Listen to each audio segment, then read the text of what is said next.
Good morning, folks. Thank you for coming. I really appreciate your presence. The reason I called this press conference, is through your to allow my constituents and the people of Scarborough or Toronto that are interested to hear what the proposal is about multi-tenants.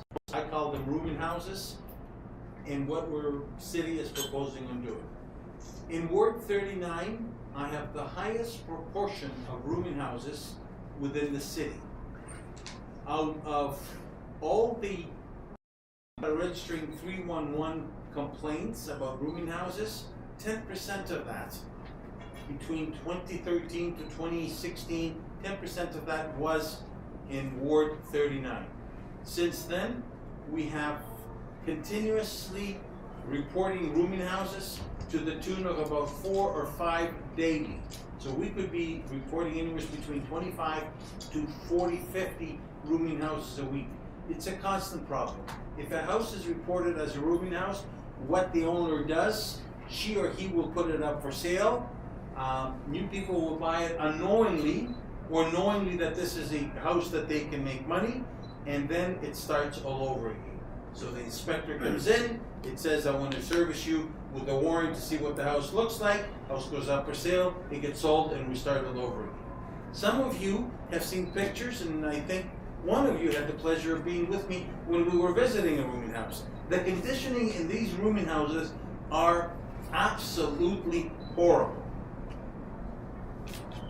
If it's a 2-story home, 4 bedrooms upstairs, you have one family living in 1 bedroom, in the master bedroom with a child or 2 children, and then you've got singles or families living in the other bedrooms. Downstairs, they take the living room, dining room, chop it up, turn it into rooms. In the basement, the same thing.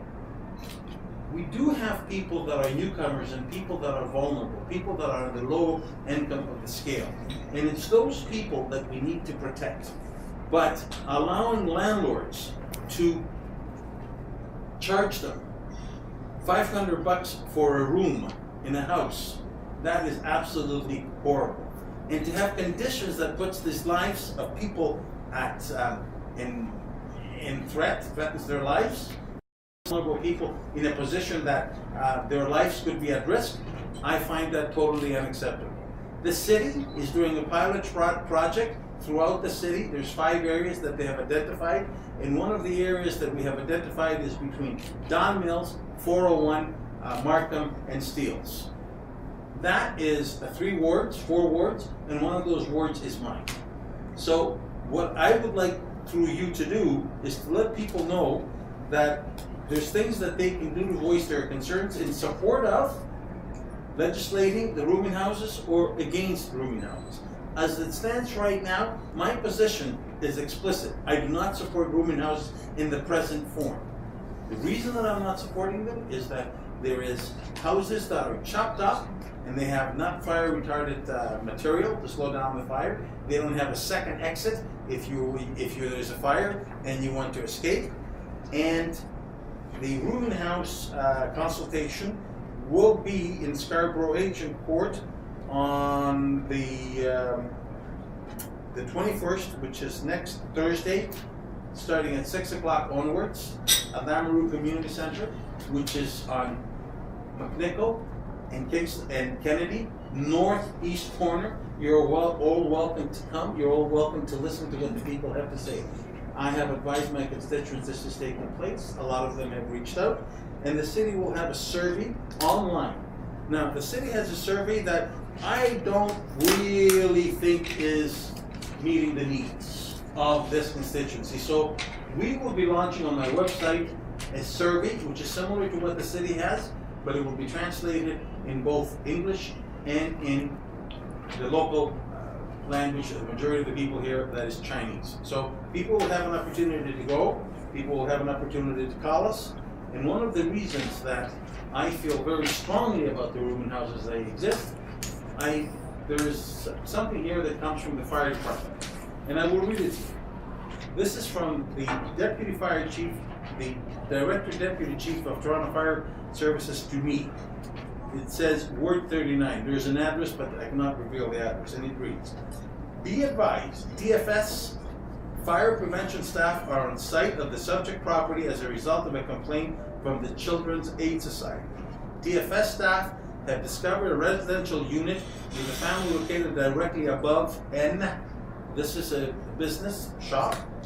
DFS has noted numerous violations of fire code related to fire separation, detection, exiting, as well as additional fire safety hazard. DFS initiating an immediate threat to life notice, which means the people that were living in there, and if you can imagine, this is coming from the Children's Aid Society. This is a child. The life of the child was put at risk. Is ordering the removal of the family from the residential unit. DFS has contacted OME. OEM is an Ontario Emergency Management Services. So this is a service that's trying to find a place for people to live. It's an emergency management service. In the event of the family requires assistance with relocation.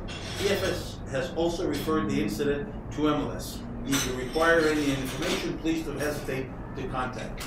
So we had a child which was put at risk, and this child was living above a shop, and the conditions were horrible, and the family had to be evacuated immediately. Now, in my ward, just before Easter, there was in one particular street, one owner had two homes. Two-story homes, 4 bedrooms, houses that worth over 1.3, 1.5 million, and that owner was again charged by DFS. There were 9 people living in one house and 7 people living in another house.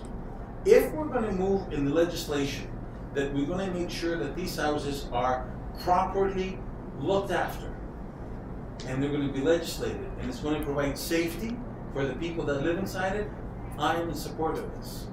But I will not be in support of one legislated and another 20 unlegislated. I will not be in support if my constituents in my ward are not in support of this. So bottom line is safety. We need to let the newcomers to Canada know what they're getting into. We need to let families know what is safe and what is not safe. And at the meeting on June the 21st, there will be officials from planning, Toronto Fire Department, licensing and standards that will be able to answer the questions: what is allowed, what is legal, and what the proposals are. But when you take proposals that we're going to put 7 of these units in one home, a 2-story home with 7 washers, I think the people in the area are not going to be supportive. So we have houses that are going anywhere above $1 million, and people are saying the neighborhood needs to stay as a neighborhood. We need to protect what we have. Changes were to happen, and if people want those changes, I'll be supportive, but we need to make sure that the lives of people is safe. When you see wires running up and down, when you see kettles being plugged into the wall, when you see a situation where they all share a kitchen and the kitchen is just filthy, common washroom for 7 families, you have in there people living and they don't know, doors are left open of the houses and everybody locks their doors. You got situation where it's 1-1, 1-2, 1-3, 1-4 on the first floor. Apartment 1, 2, 3, 4. 2-1, and in the basement, B-1, B-2, B-3. One of you at one time came with me, and what that person witnessed was horrific. The driveways get larger, more people are parking on there. Not a problem, as long as it is safe, as long as the people that live in those houses know that they're safe, know how much they're paying.